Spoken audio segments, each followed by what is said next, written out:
le pape François est en visite en Irak, dans les ruines de Mossoul, ravagées par la guerre, occupées par Daesh pendant 3 ans. Vous allez le voir sur ces images, regardez, il lâche une colombe.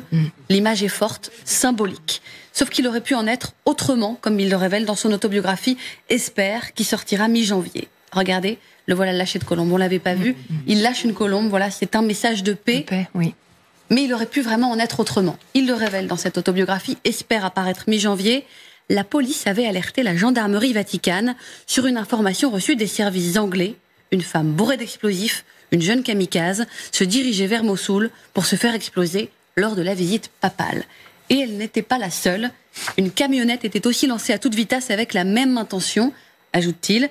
Le pape avait été prévenu dès son atterrissage à Bagdad, l'avant-veille. Les 2 attentats avaient été déjoués. La paix, la paix, la paix. L'Irak restera toujours avec moi dans mon cœur. Je vous demande de travailler ensemble dans l'unité à un avenir de paix et de prospérité qui n'oubliera personne. C'est absolument incroyable. C'est presque un miracle finalement que la visite se soit passée sans drame. La réalité, c'est que les risques que comportait ce voyage étaient connus. En janvier 2021, 3 mois avant, un attentat revendiqué par l'État islamique avait fait 32 morts sur un marché de Bagdad. L'attaque la plus meurtrière depuis longtemps. On n'était pas au courant de ces tentatives d'assassinat. Non, on n'était pas au courant et en plus on l'apprend, c'est vrai, au détour de cette biographie qui sortira en janvier prochain. Et en fait, il ne s'appesantit pas sur ces détails. Enfin, ça passe très très vite. Ce qui est sûr, c'est que cette visite en Irak, elle était extrêmement importante pour lui. C'est peut-être la visite la plus symbolique, la plus importante de son pontificat. Et c'est vrai que Jean-Paul II en avait rêvé et c'est lui qui l'a faite. Et c'est vrai qu'il y a eu quantité de symboles lors de cette et de messages envoyés lors de cette visite parce que il est vraiment allé au soutien des chrétiens d'Orient, des chrétiens d'Irak, aux origines de la chrétienté. Il est allé dans ces églises qui ont été détruites par l'État islamique, à la rencontre de ces chrétiens qui ont fui Daesh et qui étaient revenus. Ça avait été un formidable message d'espoir pour ce monde chrétien et pour ces chrétiens d'Orient qui, encore une fois, avaient payé un énorme tribut à l'occupation de Daesh. Qu'il ait été menacé, de toute manière, oui, on savait qu'il y avait des risques. Et quand on écoute la propagande de l'État islamique, elle le visait directement. Elle a toujours visé le pape, évidemment, qui était un symbole de liberté. Le chef de l'Église, évidemment, de l'Église catholique, était de toute manière, dans quantité de messages vidéo, directement pointé comme une cible légitime, soi-disant, aux yeux de l'État islamique. Christian Mégreles, vous vous souvenez de ce voyage en Irak? Ça ne vous étonne pas, ces tentatives d'assassinat, finalement? Non.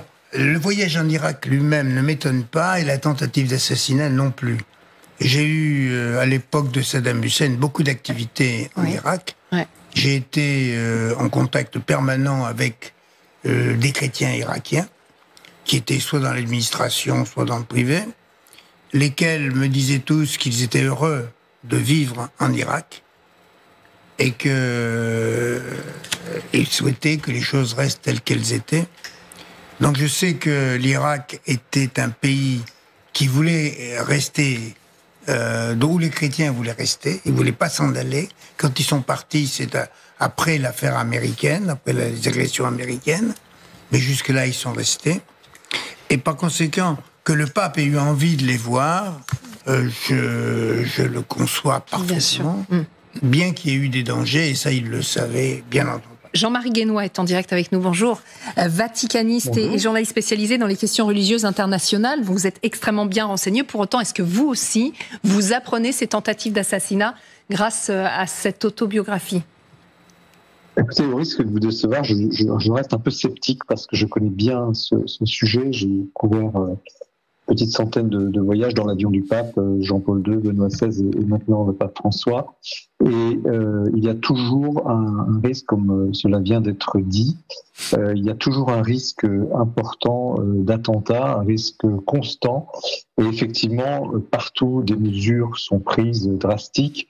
Alors, il y a 2 éléments qui caractérisent François. Le premier, c'est que dès le début du pontificat, il a supprimé, il ne voulait pas de voitures blindées. je me souviens au JMJ de Brésil où il avait commencé son premier voyage en 2013. Il avait volontairement descendu les vitres, salué tout le monde. Un jour, la voiture s'est trouvée dans une impasse. C'est la panique de la service de sécurité, mais il est dit ensuite, mais il n'y a pas de problème, le pape doit être accessible à tous.